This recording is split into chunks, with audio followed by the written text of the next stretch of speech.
family. Welcome back to Love, Life, and Jesus with the Iyinoluwa.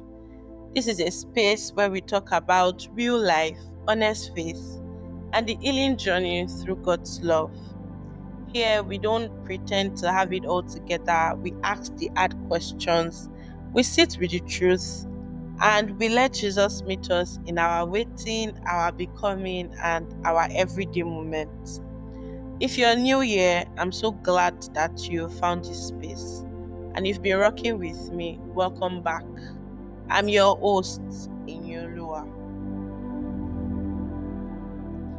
Today's episode is for the bold woman. We're going to be speaking about how the society has told the strong and assertive women that she's too much, she's too loud, she's too clear, she's too strong, too independent, too confident, too everything. But here's the question, too much for who? And according to what standard? So today, we're going to be pulling back the layers and talking about the pressure to shrink. Why are strong, assertive women constantly expected to tone themselves down just to be accepted, to be married, or even to be respected? Now, let's start with what the society has told us, and I'm talking about the lies that we have been told. From a young age, women are groomed to be soft, and not just soft, but silent. We're told to be humble. But you see, that humility is often the code for invisibility. We were told to dream, but not to dream too big, to lead, but not more than a man, to even succeed, but don't shine too bright or you might scare them away.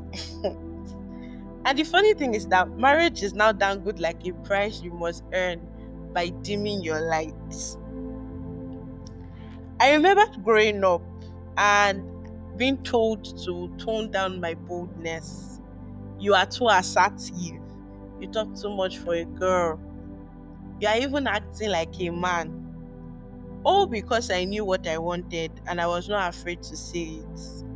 It even gets interesting.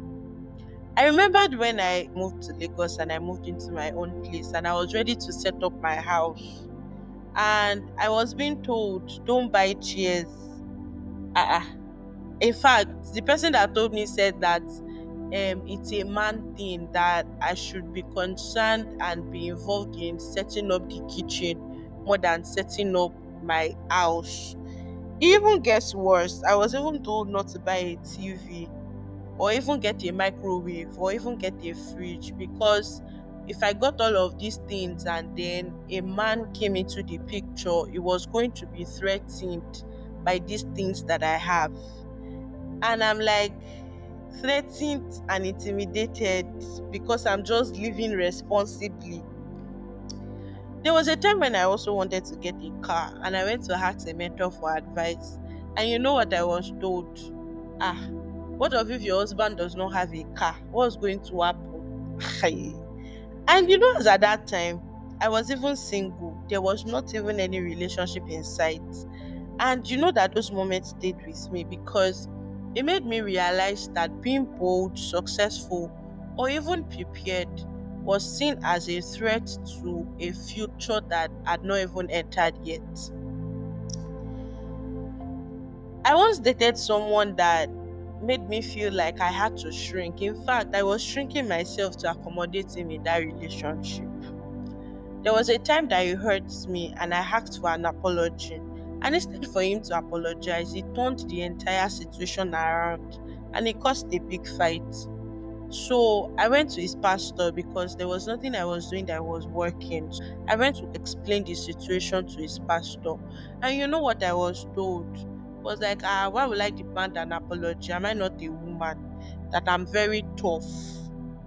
And I'm like, too tough for expecting accountability.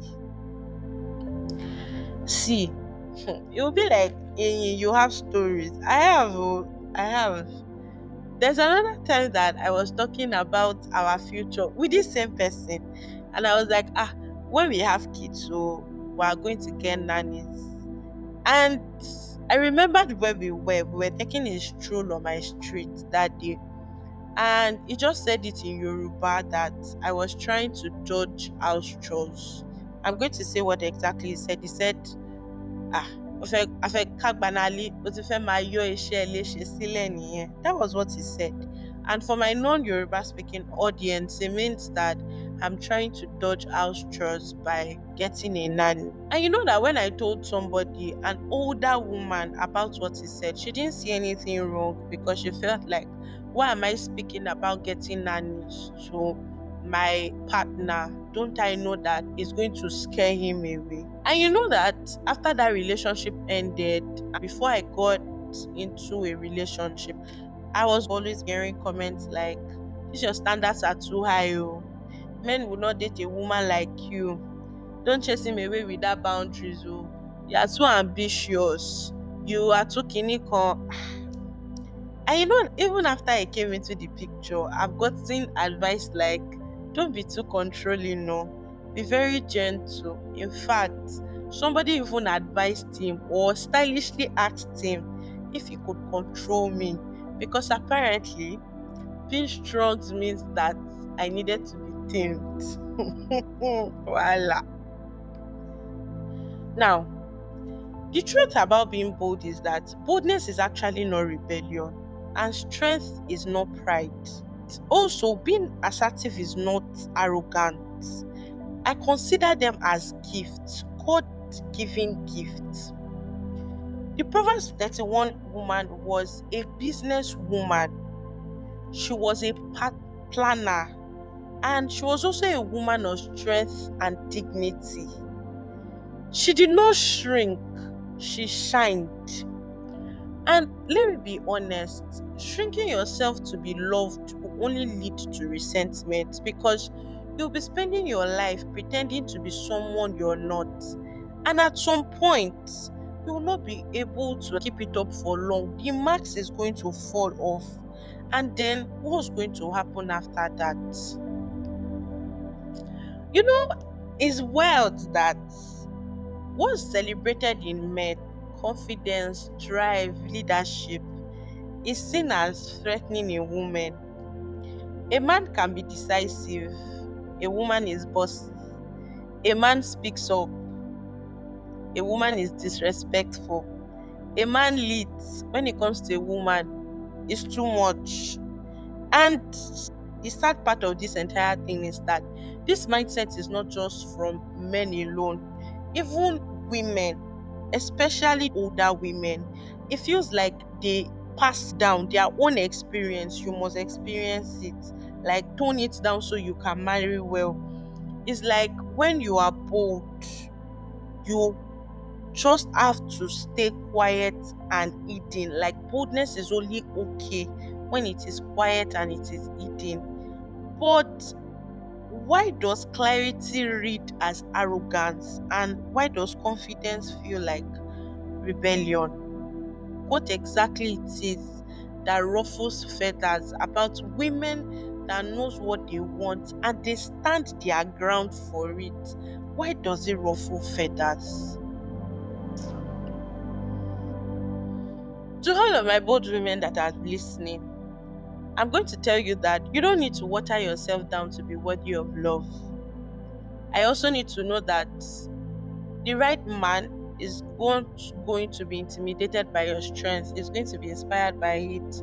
My partner is not intimidated by my strength and my assertiveness and boldness. It's one of the things that I really, really loves about me. The right man will not try to compete with your lights. He's going to celebrate it. And the right man will know that your boldness does not threaten his masculinity, it completes his purpose. While I was single, one of the things that I told myself, and for everybody that asked me while I was turning down the people that came, was that I didn't want somebody that saw me as a competition because I knew the kind of woman that I'm going to be. I wanted somebody that had capacity to be able to handle all that I came with, because I'd been in a relationship where it felt like I had to dim my light. I had to have stupid to be able to accommodate him. But right now, I'm with somebody that does not think that I'm too much for him. In fact, it's the one that is pushing me to do all the things that I need to do. And that is what the right man is going to do for you. So I'm telling you today that if you're a bold woman, an assertive woman that knows what she wants, and you're going for it, please don't be intimidated. And by for a chance, you've been hearing all this kind of comments. Don't by any reason try as much as possible to shrink yourself or water yourself down. Like I said earlier, the right man will find you, and you would be glad that you waited for the person that really, really, really, really completes you. Before we go further, I want us to say this thing together, and I called it the boldness creed. So, wherever you are and you are listening, maybe in your car, in your room, at work, raise your right hand and say this with me. In fact, put your hand on your chest and say it with me. Oh yeah, let's start. I'm not too much. I'm who God created me to be. Bold, strong, wise, whole. I will not shrink to make others comfortable. I will not silence myself to feel acceptable. I will not dim my light to be loved. I am worthy as I am. My strength is not rebellion, it's purpose. My voice is not noise, it's necessary. My confidence is not arrogance, it's identity. I will grow, shine, and lead, not in pride, but in truth. I don't need to be controlled. I'm already submitted to Christ. And anyone who cannot handle my light was never assigned to my destiny. I am bold, I am beloved, I will not shrink. In Jesus' name, amen. I'm going to leave you with these two Bible verses that encourages you as a very bold woman to not shrink yourself for whatsoever to accommodate anybody. And the first one is in Proverbs 31 and verse 25, and it says, "She's clothed with strength and dignity, and she can laugh at the days to come." The second one is in Isaiah 60 and verse 1, and it says, "Arise, shine, for your light has come." I need you to know that you're not too much. You are just enough. And the world needs your full light, not your watered down version. Thank you for tuning into this episode of Love, Life, and Jesus with the Iyinoluwa. If this episode resonated with you, share it, post it, tag a friend, and start a conversation around it. But above all, stay bold, stay grounded, and stay in Jesus.